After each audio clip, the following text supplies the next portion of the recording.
Hello and a very good evening to everyone joining me on this Newsland Facebook Live. I'm Pratibha, and today we're going to talk about the economy and the tax structure as well, whether it needs some radical changes or not. Now, the Indian economy finds itself in a rather interesting spot. This is the time or a golden opportunity as well for the country to ensure that it makes itself a true competitor of China at a time when the world opinion might be against China. India can capture this moment and ensure that we can play host to any of the companies coming in here. But at the same time, we're seeing a Make in India push as well. Is that helping in building our economy, or is it going against it? Is it too idealist formula to be thinking of an Atmanirbhar Bharat as of now amid the pandemic, and all of a sudden when perhaps the traders, the manufacturers are still getting used to the idea of Make in India? These are the questions that we are going to address today and also get some answers on what India should be doing. To discuss further on that, joining me live is Mr. C.S. Sudhir, the CEO of IndianMoney.com. Many thanks for joining me, Mr. Sudhir. What do you think of, the changes that are required? On one hand, we talk of Make in India, but, a statement from Toyota as well says that you are treating cars as though they're alcohol or drugs. So there are a few tax structures that have been criticized as well. I've discussed with you before as well on whether it might be too rigid or whether too retrograde, which is why, the dream or the vision that Prime Minister Modi might have had might be good on paper, but not so easy to implement. Correct. So is that, what would you say about the tax structure? Do you think it needs radical changes?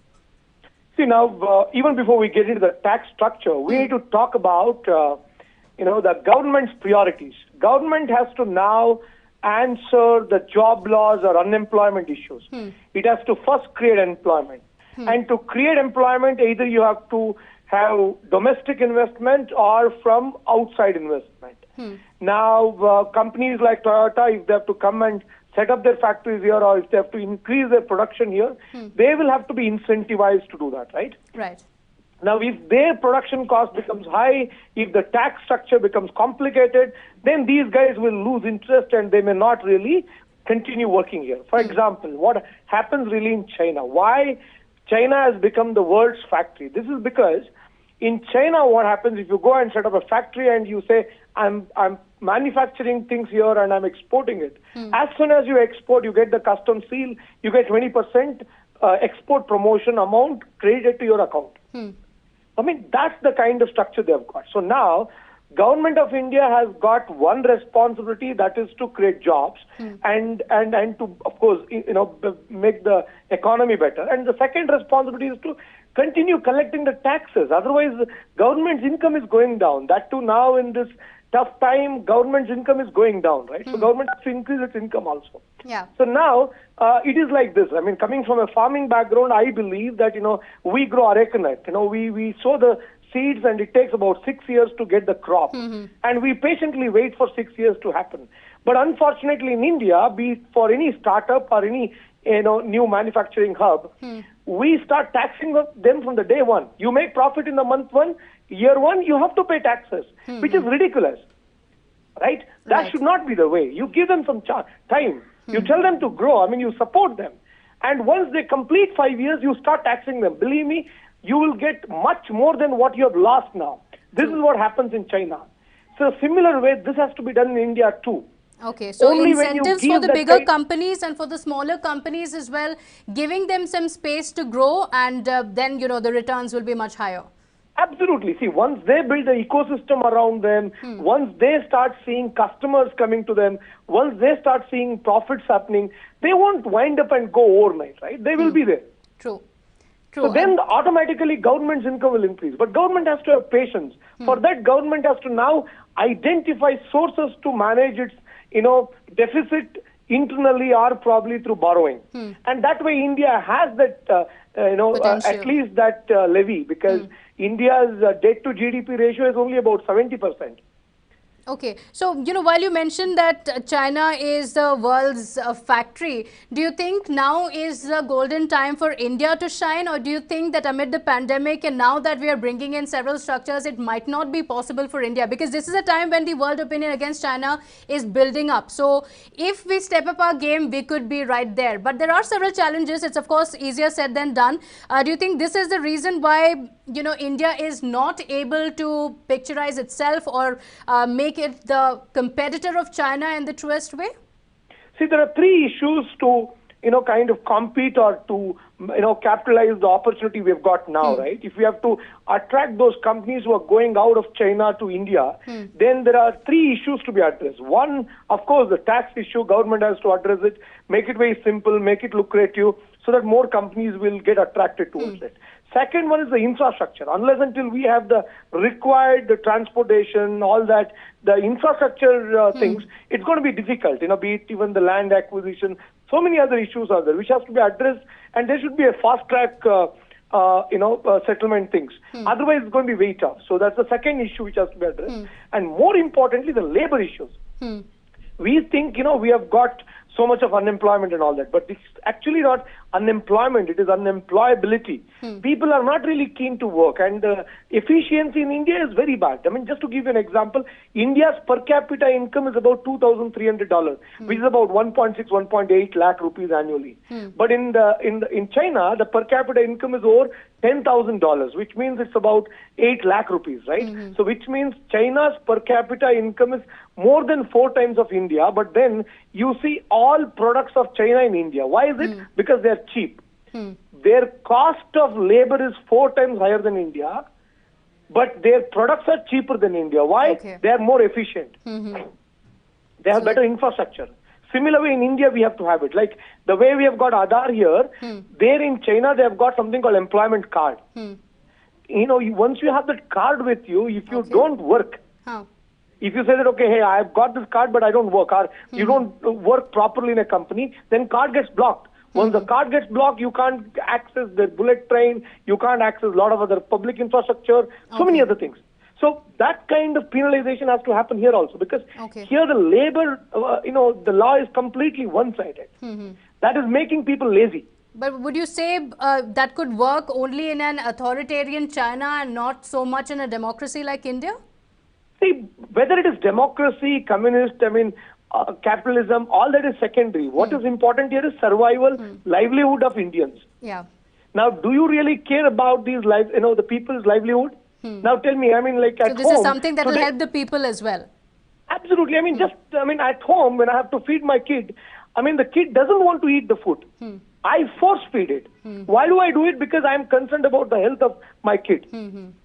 Similar way, a government which is concerned about the well-being of its citizens has to push certain things. People may not really welcome it, but of late they'll understand, okay, this is required. Okay. So as far as Atmanirbhar Bharat is concerned, like you said, there are a few challenges that are not being addressed in India as of now. But do you think it's realistic as of now? Can we go ahead with it? Because in its move to ensure that we are self-reliant, the government is increasing taxes on some of the components, which perhaps would make it tougher to make in India or even costlier to make in India. So does that become counterproductive? Or that's the first step, you'd say? See, I'll tell you what happens, right? So today in India, if we have to become self-reliant, if we have to become Atmanirbhar Bharat, then we have to develop different sector. It is not just one task. It is not just one mission. It's just one vision, but then many missions. You understand, right? It's a one vision. Atmanirbhar Bharat is a one vision. But then there are many missions to be accomplished to achieve that. True. But if it has to be achieved, then you have to kind of literally slice down all the priorities and then create various focus groups. And those focus groups have to be led by professionals. I'm sure you would have seen in Karnataka as well, whenever we have to give away this, the chairmanship of some different bodies. Boards and corporations. Boards and corporations, people fight like dogs. Why do they do it? Do they have any kind of eligibility? Any kind of qualification? No. You bring in experts there. You bring in professionals there. Give them target. Give them bonus. Give them commission incentives. That's when they will work. But Right. unfortunately, it's not being done. I'll give you a simple example. The global honey market, just honey, is about 75,000 crore. It is $10 billion. Okay. Do you know India is exporting just about $800 million, less than $1 billion. $100 million. Okay. $100 million, which is about 800 crore. In a 75,000 crore honey market, India is exporting 800 crore worth honey. Which means such a big opportunity we have not capitalized because we are not able to give the required support to the farmers. Probably we may have to have beekeepers community or beekeepers board, and we have to have a professional to More encourage awareness as farmers well. to do that so that more farmers will get into it. Absolutely. Similar way, if I have to talk about handicrafts, I think recently Modi spoke about that in the Man Ki Baat, that we have to produce toys, and Chief Minister of Karnataka also announced a separate place Toy for the manufacturing toys unit. manufacturing in Kopla. He is expecting about 40,000 jobs to be created. But Yeah. do you know something? This is neglected for so long. It is a 75 lakh crore rupee opportunity, handicraft business. 75 lakh crore is almost India's 3 times of India's budget. The central government's annual budget is only about 28,000 crore, and we have got a 75 lakh crore rupee opportunity, and we are not doing enough to do that. And India is exporting hardly about 45,000 crore rupee worth handicrafts to the world. Considering the kind of population we have got, it is a easy bet because handicraft is all about human. It's not machine. Yeah. So, and which other country is better placed than India? So I mean, we've Chinese are not not been so able to skilled. capitalize in the places where we should ideally be doing, and we can easily do it as well. Absolutely, absolutely. Okay. All right. All right. Well, many thanks, Mr. Sudhir, for joining us with your expertise on that. So there are various factors to it. Like you just said, it's not going to be a one vision where we envision something and then we go out to get it. There are several factors to it. We need to accept the challenges that come with it as well. There are radical changes that are expected of the government. The government also needs to ensure that it takes these tough measures. Yes, initially we might not get the benefits that we might expect, but very soon we might. And these are the tough decisions that only the government can take, and it should be taking as well in reviving the economy, which in turn will also ensure that there are more jobs in the country. So looking forward to some changes on that from the economy, from the Union Finance Minister. Of course, these were some of the suggestions that came in from the experts as well. Radical changes expected. Will it happen or not? Our eyes will be on that. Thank you so much for watching this video. Please do let me know in the comment section as well whether you have any suggestion or what you see as something that's going wrong in the economy that could help the economy or help create jobs in the country as well. Thank you so much for watching. I'll see you in the next video. Take care.